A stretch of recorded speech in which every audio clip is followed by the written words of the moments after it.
The first time I met her, she looked in my trach and she said, I've never seen anything like that. And you know what she did? She got her phone out and Googled the trach. And I thought, ay. This can't be good. But she Googled it, it told her what to do, and she did it, and that was fine. And so I'm thankful that I was at Deaconess with this one pulmonologist that knew about this trach. And they had to send off for it. I wanted to keep it as a souvenir, but they wouldn't let me keep it. And I did take a picture of it. So if you want to see it sometime, I'll let you see it. I'm thankful. I am so thankful this morning that I'm not up here with the tank beside me, with plastic coming up and in my nose and on oxygen. If you saw my lungs, and somebody did see the video of the x-ray they took of my lungs were just full of COVID. It was solid white, my lungs. And when I went to the rehab hospital, the doctor came in and took an x-ray. And so, you know how they do, they take x-rays and then they leave. And they come in the next day, and this doctor, Dr. Henry, is a good doctor, but he always made his rounds at 5 o'clock in the morning. And so I'd always forget to ask him what the x-ray show. And so finally, a couple days later, I said, Doc, what did the x-ray shows that you took a couple days ago? He goes, oh, I don't know. I'll go check it out. I'll be right back. And he went down, and I don't know what he did on the computer or whatever, and he brought back, and he came right back to my room, and he said, look at this. And he showed me my lungs before. They were solid white, and then he showed me my lungs now, which showed me my lungs. They were clear as such. There are little spots here and there, but the fact that I'm not on oxygen is just a miracle. I have oxygen at home, and I've told the doctor, I said, I think it's time to get rid of the oxygen. He said it's easier to keep it than to reorder it if we need it. I said, I appreciate your confidence in my abilities, but no, but I still have, if you need oxygen, I have plenty of it over the house. Come and help yourself. I'm thankful for little things such as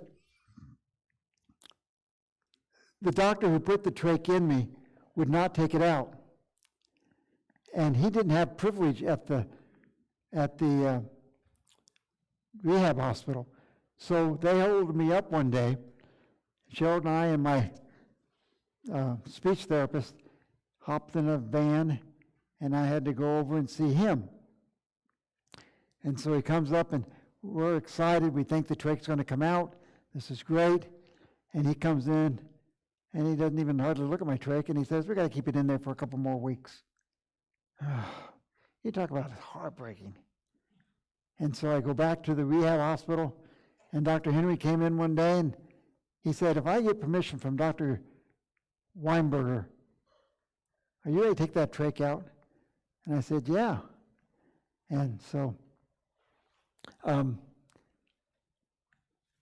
he got permission from Dr. Weinberger, said he had to wait 2 weeks because he wanted to put me in the operating room, put me under sedation, take the trach out, and then I had to stay at the hospital at Deaconess for a couple more days before I went back to rehab. Dr. Henry comes in a couple days later and says, I want to take that trach out. I'm going to talk to Dr. Weinberger and see if I can take that trach out.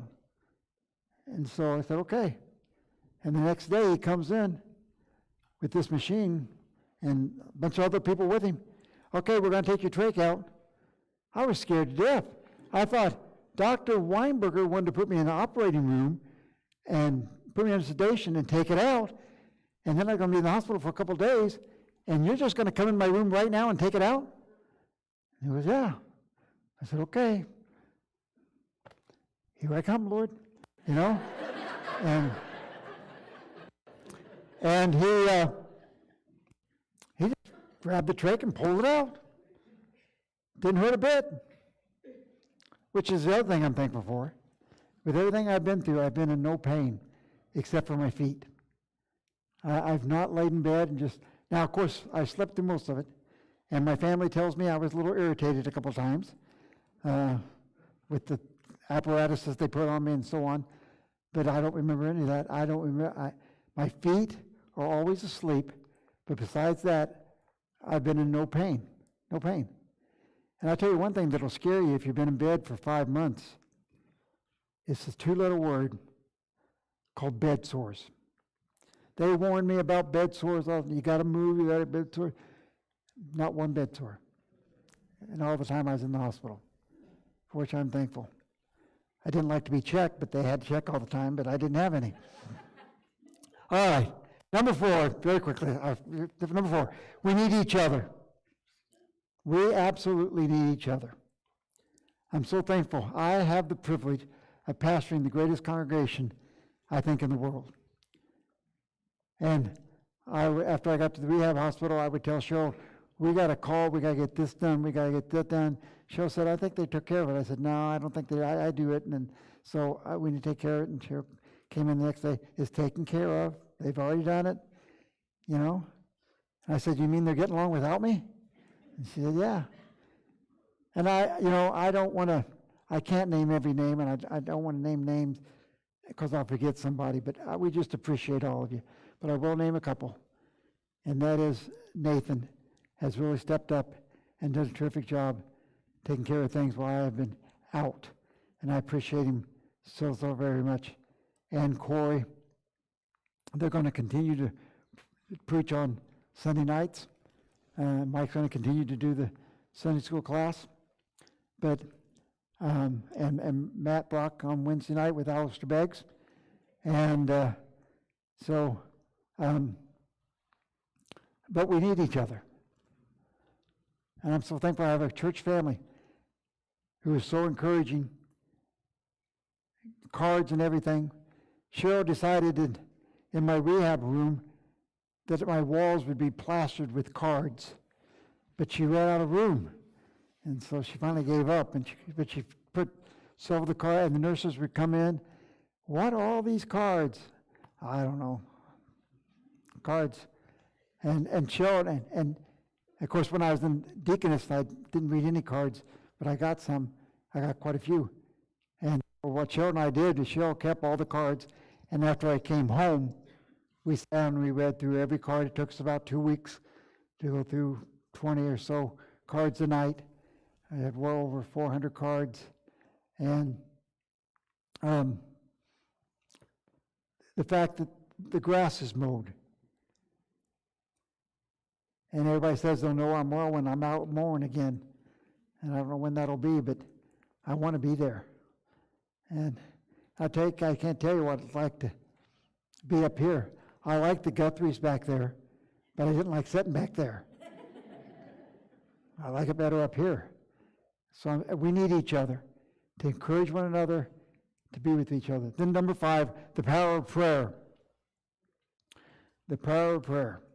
I find this amazing. No matter where we go, people are always saying they're praying for us. I have people praying, and I've gotten texts, and I've gotten Facebook messages all over this country, the United States. It'd be interesting to see how many states. We were at the doctor's office a couple of weeks ago, and we're sitting there waiting for our turn, and we knew the lady who was sitting there, and so we started talking, and anyway,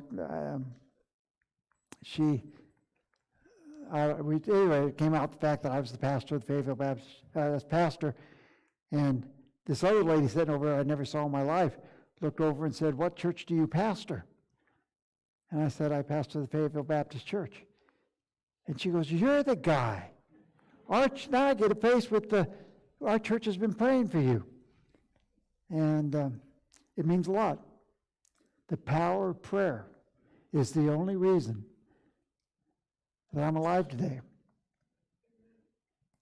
And so we lift each other up in prayer. God knows about it. Then number 6 is be ready. It is a strange thing when they hand you a phone and tell you to call your kids to say goodbye. And I did it twice, although I don't know what I said, but I did it twice to say goodbye to my family because I wasn't going to make it. Cheryl was told, Bethany was told, I imagine Andrew was told on several occasions, he's not going to make it. One of the stories is, and I might have it wrong, but one of the doctors came to Bethany and said, I was on the vent, and the doctor said, it's time to take him off the vent. You know, he's been on it long enough, it's time to take him off. It's done. And Bethany said, well, I'm not going to make that decision, which I appreciate. Bethany says, I'm not going to make that decision. My mom's not here right now, my brother, and so we need to make that decision as a family. And he looked at Bethany and says, listen, you love Mr. Kinney. I don't love Mr. Kinney. I'm telling you, for his own good, he needs to get off the vent. And he didn't take me off the vent. But the fact of the matter is, we all need to be ready. Now, people ask me, what was it like? And I wished I could say, I'm going to write a book called The 5 Months in Heaven,